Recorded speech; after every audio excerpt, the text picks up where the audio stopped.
যদি কেউ আকাশের নিচ থেকে আকাশের উপরে উঠতে চায়, শুধুমাত্র প্রথম আসমান, এই প্রথম আসমানের নিচ থেকে উপর পর্যন্ত যদি কেউ যেতে চায়, তারপরেও তার 500 বছরের সময় লাগবে। এই 500 বছরের প্রতি মাসের প্রতি দিনের প্রতি ঘন্টার প্রতি মিনিটের প্রতি সেকেন্ডে 1,86,000 মাইল উপরে যেতে পারলে এরপরে সে 500 বছরের মধ্যে আসমানের নিচ থেকে উপর পর্যন্ত যেতে পারবে। সুবহানাল্লাহ। وأنذرهم يوم الآزفة إذ القلوب لدى الحناجر كاظمين ما للظالمين من حميم ولا شفيع يطاع আল্লাহ রাব্বুল আলামিন বলেন, যেই দিন ইসরাফিল আলাইহিস সালাতু ওয়াস সালাম সিংহায় ফুৎকার দিবেন, সেই দিন মানুষ এত বিকট আওয়াজ হবে, মানুষের ভয়ে প্রত্যেকটা মানুষের কলিজাটা গলার কাছে চলে আসবে। প্রত্যেকটা মানুষ ভীত সন্ত্রস্ত অবস্থায় ভয়ে কম্পন শুরু করবে। তাদের জীবনের সর্বশেষ যেই কষ্ট সেটা মানুষ অনুভব করতে শুরু করবে। বিকট এত আওয়াজ ধ্বনি সেই দিন প্রকম্পিত হতে থাকবে। মানুষগুলো ভয়ে প্রত্যেকটা মানুষের কলিজাটা গলা পর্যন্ত বের হয়ে যাবে। আল্লাহ রাব্বুল আলামিন সেই ভয়াবহতা সূরা হজের 2 নম্বর আয়াতে আরো সুন্দর করে বললেন, ইয়াউমা তারাউনাহা তাযহালু কুল্লু মুরদিআতিন আম্মা আরদাআত وتضع كل ذات حمل حملها وترى الناس سكارى وما هم بسكارى ولكن عذاب الله شديد আল্লাহ রাব্বুল আলামিন বলেন, সেই দিন এত বিকট আওয়াজ ধ্বনি হবে, যেই কাজই করুক না কেন, কেউ বা তার গরু থেকে দুধ দহন করতে থাকবে, কেউ বা ভাতের লোকমা গ্রহণ করতে থাকবে, কেউ বা বাজারের দিকে যাওয়া শুরু করবে, কেউ বা বাজার থেকে আসা শুরু করবে, কেউ বা কোনো কিছু ক্রয় বিক্রয় করতে থাকবে, কেউ বা তার নিজস্ব ব্যক্তিগত কাজের মধ্যে ব্যস্ত থাকবে, কেউ বা নামাজ পড়তে থাকবে, কেউ বা হাজার কাজের মধ্যে ব্যস্ত থাকবে।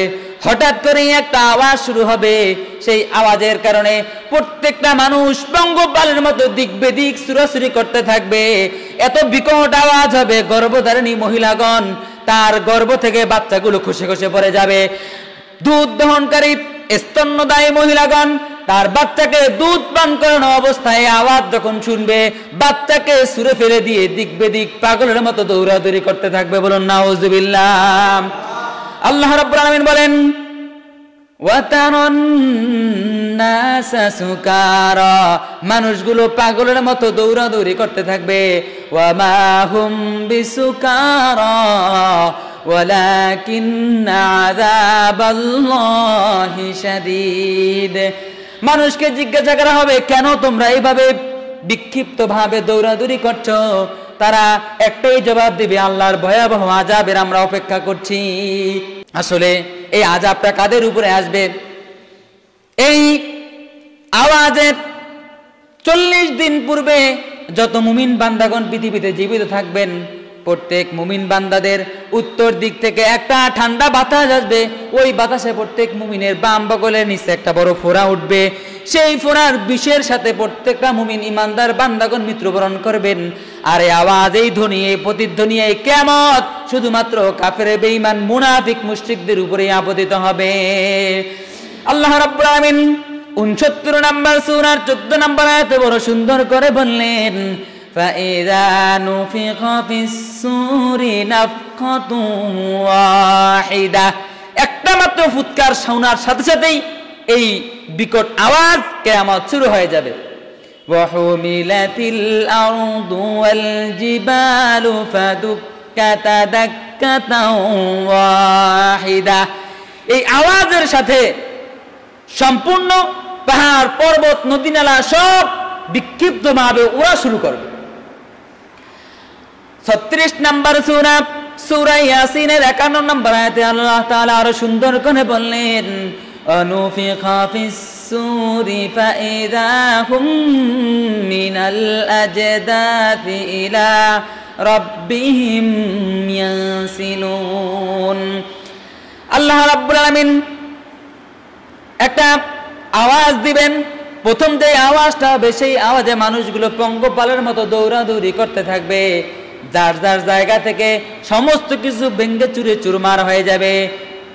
সেই আওয়াজে ইযাস সামাউ ফাতারাত ওয়া ইযাল কাওয়াকিবু তাসারাত ওয়া ইযাল বিহারু ফুজ্জিরাত।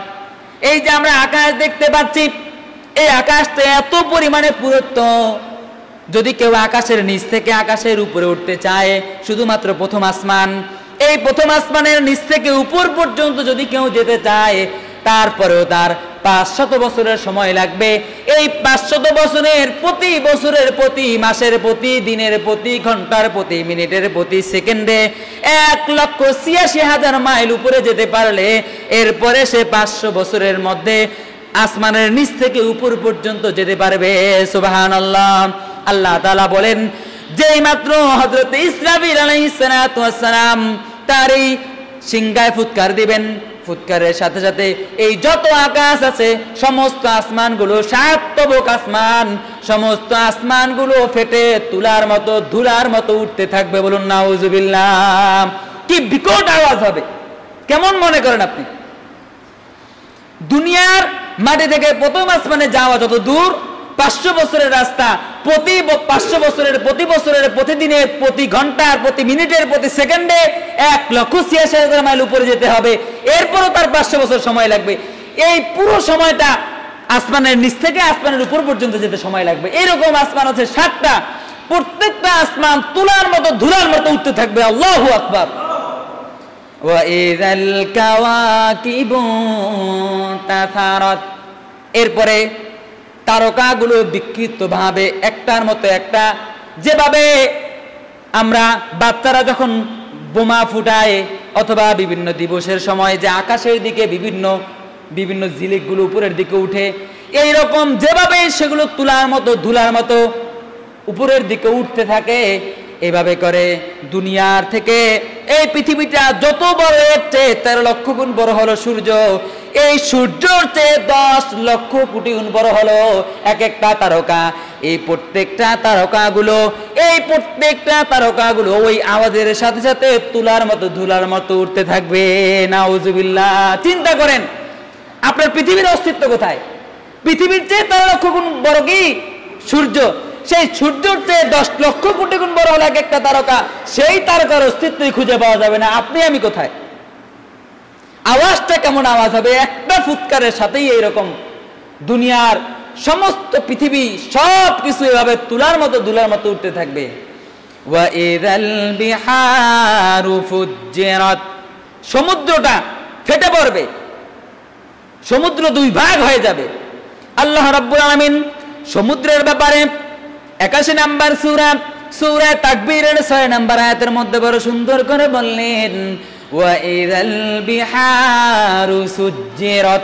সমুদ্রের মধ্যে আগুন ধরে যাবে।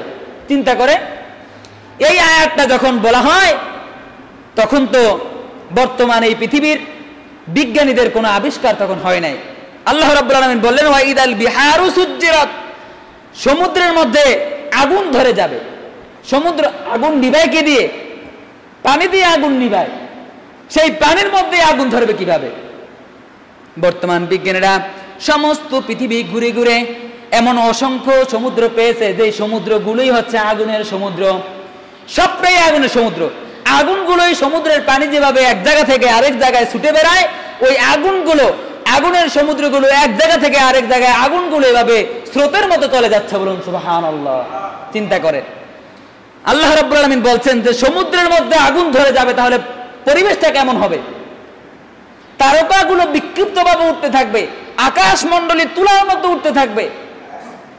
ইয়াওমা নাতুইস সামাআ কাতাইস সিজিল্লি লিল কুতুব কামা বাদানা আউয়ালা খালকিন নুঈদু ওয়া'দান আলাইনা ইন্না কুন্না ফাইলিন। আল্লাহ রাব্বুল আলামিন বলেন ইয়াওমা নাতুমিস সামাকা তুইসিজিল লিল কুতুব, এভাবে যেভাবে কিতাব, এই কিতাবটা যেভাবে একটার পর একটা পৃষ্ঠা এভাবে ভাঁজ করে রাখা হয়েছে, আল্লাহ রাব্বুল আলামিন ওই যে 7 তবক আসমান 7 তবক জমিনকে একত্র করে এভাবে কিতাবের পৃষ্ঠার মতো আল্লাহ রাব্বুল আলামিন ভাঁজ করে রাখবেন। সেই